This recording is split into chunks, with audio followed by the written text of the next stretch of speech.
Qu'est-ce que l'arrière-front? L'arrière-front, c'est l'espace qui sépare l'arrière du pays, où il n'y a absolument aucun combat, et la zone où s'affrontent les armées. Donc cet espace est extrêmement important pour alimenter une bataille, parce que là parviennent le ravitaillement, les troupes de renfort qui cantonnent dans les villages en arrière de la zone des combats. C'est là également qu'on va soigner les blessés dans les hôpitaux militaires. C'est là qu'on va parquer les munitions, qu'on va parquer le matériel et qu'on va parquer aussi les milliers de chevaux et d'ânes qui sont utiles donc pour amener le matériel auprès des combattants. Toute la Meuse va être arrière-front de la bataille de Verdun.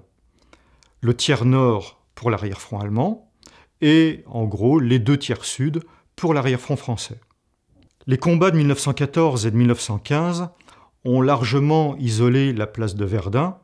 La ligne de chemin de fer vers Paris est sous le feu du canon allemand au niveau de l'Argonne, et la ligne de chemin de fer qui descend vers le sud, donc au sud de Verdun, elle est coupée totalement au niveau de Saint-Mihiel. Donc, que reste-t-il pour alimenter Verdun? Il reste une route entre Verdun et Bar-le-Duc, qui va devenir la fameuse voie sacrée, et un chemin de fer d'intérêt local qu'on appelle le Meusien, qui est une voie ferrée à voie métrique, donc qui ne peut pas supporter de lourdes charges, et qui est relativement lente également. C'est la voie sacrée qui va très largement alimenter, côté français, la bataille de Verdun. C'est 8000 camions qui circulent jour et nuit, qui vont apporter donc les hommes, les munitions. Cette route est exclusivement réservée à la circulation automobile. Il est interdit de doubler, il est interdit de s'arrêter. Les camions qui tombent en panne sont repoussés sur le côté de façon à ne pas interrompre. Donc le flot continue. C'est ce qu'on va appeler la noria.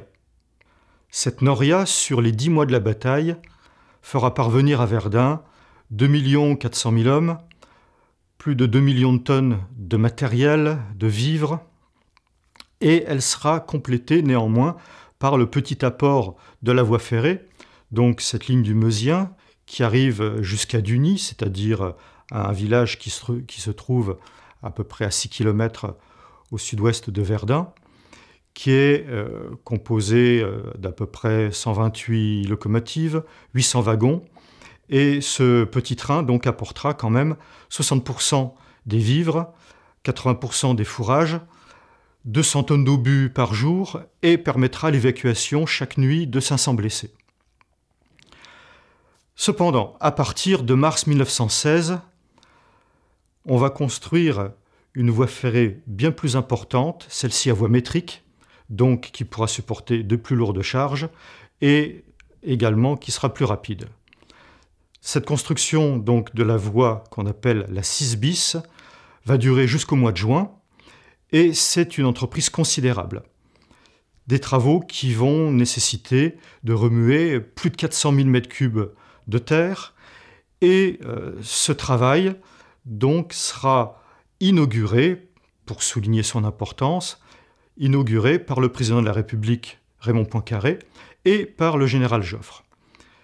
Quelle est la nécessité de cette voie ferrée? C'est que tout simplement le général Joffre prépare pour juillet 1916 la bataille de la Somme et il a besoin des camions de Verdun. Donc peu à peu, les camions de Verdun vont être remplacés par la voie ferrée.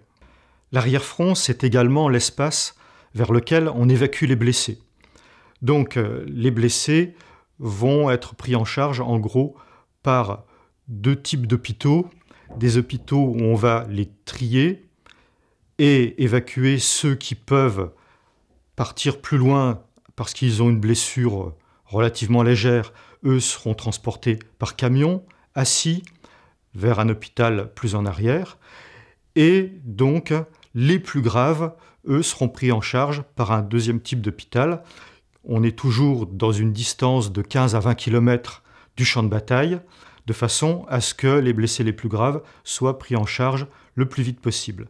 Donc c'est dans ces hôpitaux qu'on va les opérer. Donc là, on constate une chose, c'est que entre Verdun et Bar-le-Duc, dans les villages de part et d'autre de la voie sacrée, on va voir surgir donc ces hôpitaux qui sont constitués de baraquements légers, de baraques en planches, mais qui vont faire également des prouesses au niveau du soin, des opérations chirurgicales de ces blessés. C'est un progrès de prendre en charge les blessés aussi vite que possible dans cet espace de 15 à 20 km en arrière de la bataille. Ça évite les infections des blessures, parce qu'au début de la guerre, on évacuait les blessés, on leur faisait un pansement, et ils étaient évacués relativement loin. Donc ils passaient des heures dans les trains, et quand on ouvrait les pansements, évidemment, les blessures étaient très infectées, et au bout du compte, ça se terminait par des amputations. Donc la bataille de Verdun va marquer ce progrès qui consiste à prendre en charge et à opérer les blessés le plus rapidement possible. Le seul problème est de pouvoir recueillir sur le terrain les blessés aussi vite qu'on le peut. Seulement, ça n'est pas toujours facile. Sous le bombardement, certains blessés sont isolés, on les a perdus de vue, on ne sait pas bien les situer. Il arrive que des blessés restent sur le terrain pendant 1 jour, 2 jours, voire 3, 4 jours. Sans eau, sans alimentation, donc avec des organismes très affaiblis, et donc là des blessures qui également vont être très difficiles à traiter. Mais quand le blessé arrive dans des temps respectables dans les hôpitaux, sa prise en charge est facile et on peut l'opérer avec succès sans qu'il soit exposé à la perte d'une jambe ou d'un bras, ce qui était très souvent le cas au début de la guerre.